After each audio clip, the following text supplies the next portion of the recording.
as the CEO of Odysee and the creator of the company, I am glad I'm talking to you today about Google drops RT, other Russian state media, from its news features. And, I think I've been seeing a lot of news about RT.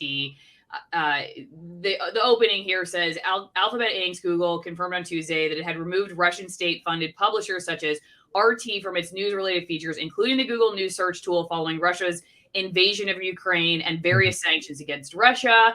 And this is the explanation. Kent Walker, Google's president of global affairs, said that in this extraordinary crisis, we are taking extraordinary measures to stop the spread of misinformation and disrupt disinformation campaigns online. Which brings me back to COVID. I got to say that one of the first things that I start thinking when I read that stuff is just the last couple of years when it comes to COVID and what that even really means.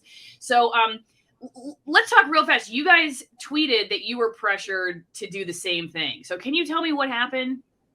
Yeah, essentially we received some notices that we should take down RT's channel or otherwise face repercussions. And that's basically the crux of it. Just to clarify, this wasn't any government body or anything like that. It was just some malicious actors. But essentially, we're a platform, and we have to be a platform. So that's not going to happen unless RT's content is illegal. It has its place on Odysee, as does Fox or CNN or MSNBC or any of these media outlets. We don't make that distinction when it comes to like, okay, well, this is state media versus private media or government, public funded, etc. This is the tweet I saw. We've been asked to remove RT from Odysee. We don't care about politics, and being a platform means we have to be a platform, whether it's CNN, Fox, RT, it all has its place on Odysee. So now you have the full spectrum RT on Odysee, so people can go there if they want to see it. But when you guys say we've been asked, I mean, are you allowed to say names? We can't go into that. If we did, we could get ourselves into a lot of trouble, and it can be seen as a form of like antagonizing those who are threatening us. And we also just don't want to give them visibility. Okay. Are you allowed to be more specific about government versus other corporate powers? It was not government. Yeah. Okay. It was not government. Okay. Mm-hmm. So that could be anyone from, I guess, Bill Gates to Mike Podler. Yeah, again, for the security of like the platform, its users, etc. We just can't divulge that information. Okay. It's just curious to me always because we hear, I mean, I've seen and showed people on my channel these letters that get sent out by the government officials, at least, saying, we want you to do more to pressure, these companies. So it's interesting to me you're saying in this case it's not the government. So there seem to be a lot of different pressures behind the scenes for platforms like yours. Yeah. We get, threats from, for example, like people associated with particular political factions that are threatening us. They threaten our families. They threaten, colleagues, etc. Essentially, like they're all empty threats. But, we have a wide array of various threats coming in.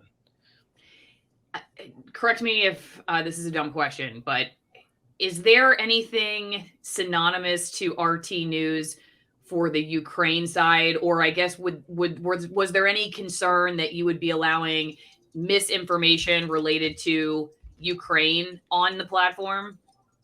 No, nothing to do. Well, it's essentially the complaints they're related to Ukraine, but basically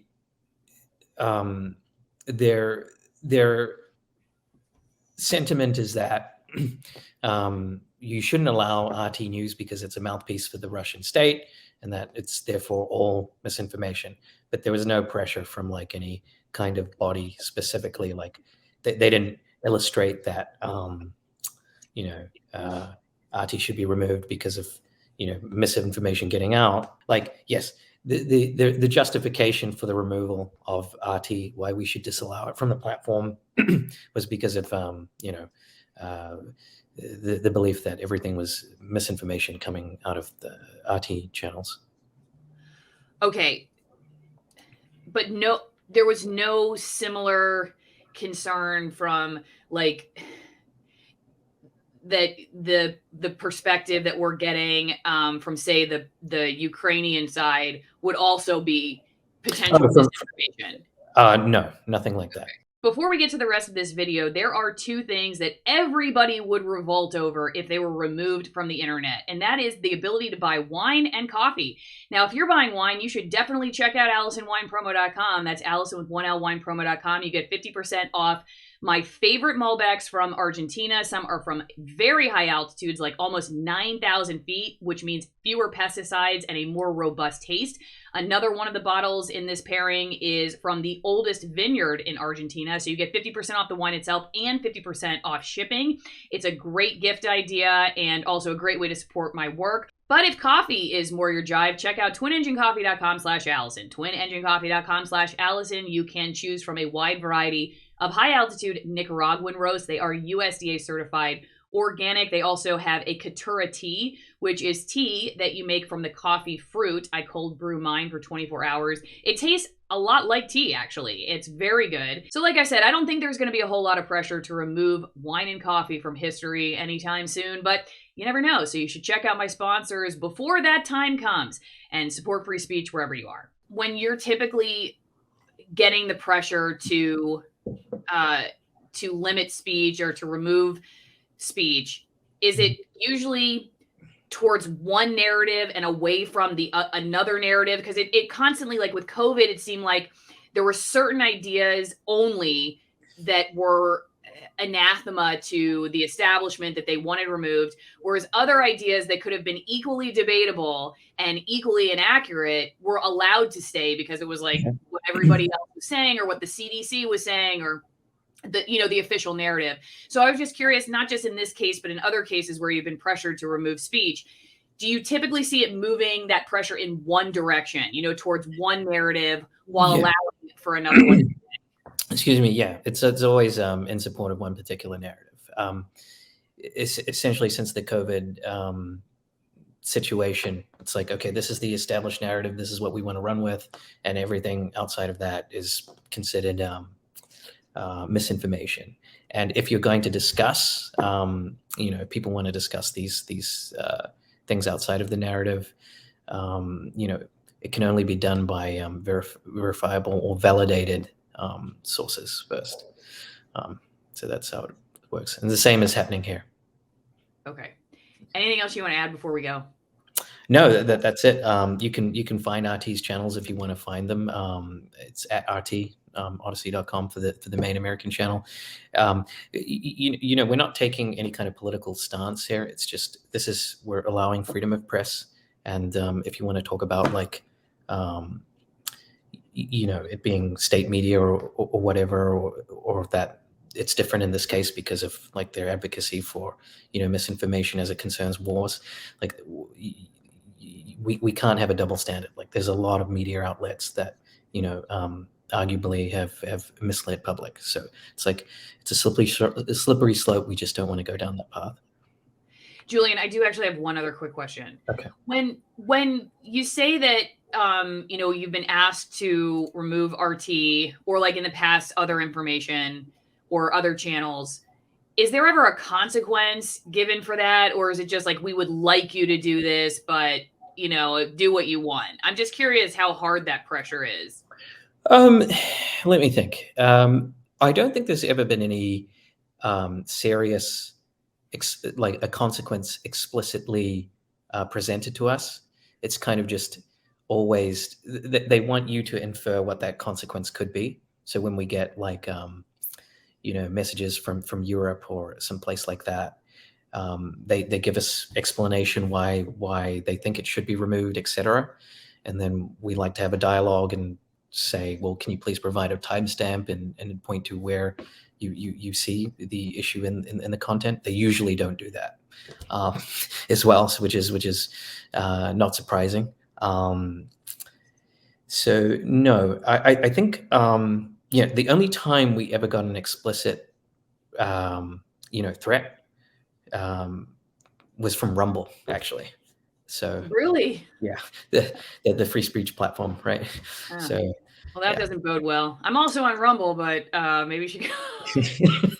Yeah, it's always the platforms that like portray themselves as absolute free speech that are like the ones having the most issues with speech, right? Huh. So, right. That is very interesting. Well, maybe it would be great to have a panel of Rumble, Odysee, and we'll call it the free speech takedown or something, and then we can hear from you guys about how far are you really willing to go to protect speech, and we have our terms of service. You know, we are not a free for all. Like I want to make that explicitly clear, right? That's how we are with Odysee. Our priority is not to build a political platform for any particular dichotomy. We're building a generalist platform, and that can mean different things to different people, like depending on their content type. Like if you're a politician or like into news and politics, Odysee can be like Speaker's Corner for you, or like if you're just into comedy and that sort of thing, Adult Swim or early MTV is a good comparison. But we're really trying to be a generalist platform versus just being like, okay, we're a political platform and essentially FoxTube online. Okay, I know you got to go. Does Rumble call you guys and say, Julian, we're gonna? I mean, I hate to make the pun, but we're gonna go Rumble if you guys don't take it down. I mean, how does another platform think that they have the right to tell somebody else, their competition, that they should do something? How does that even work? They hire a former Trump legal person and then have that person send us a letter. That's basically what they did. Saying, hang on, let me see if I still have I think I saw that actually. That was not too long ago, was it? Yeah, it's essentially it's basically a request for you to take down whatever you've said, and if you don't do it, then they'll tie you up in court with all kinds of fees and things. But there's no scope for dialogue. There's no scope for trolling. They don't want to have any fun. It's all serious for them. That's basically it. So I guess if I could present Odysee in one way, it's like we want to be what YouTube was meant to be. Like we want to go back to the spirit of independent content creation, like so the golden years of YouTube. In contrast with a lot of these platforms that are being run by people that should obviously be politicians rather than run media companies. But we're not looking to serve one political dichotomy. We're looking to build something where we can revive the spirit of independent content creation beyond just like showcasing, well, these are preferential creators that have lots of funding from a media house or YouTube themselves. This is it. I found it. That's the Rumble spreading this to us over a tweet. I request you immediately retract your company's tweet, which falsely claimed Rumble has misled its investors with respect to its user engagement statistics, and issue a correction. Huh. Interesting. Julian, thank you. I know you got to go. I appreciate your taking the time. We'll have to do a whole nother video on that topic, I guess. No problem. It's great to meet you. It's great to be here. Hope to catch up with you again soon. All right. Take care.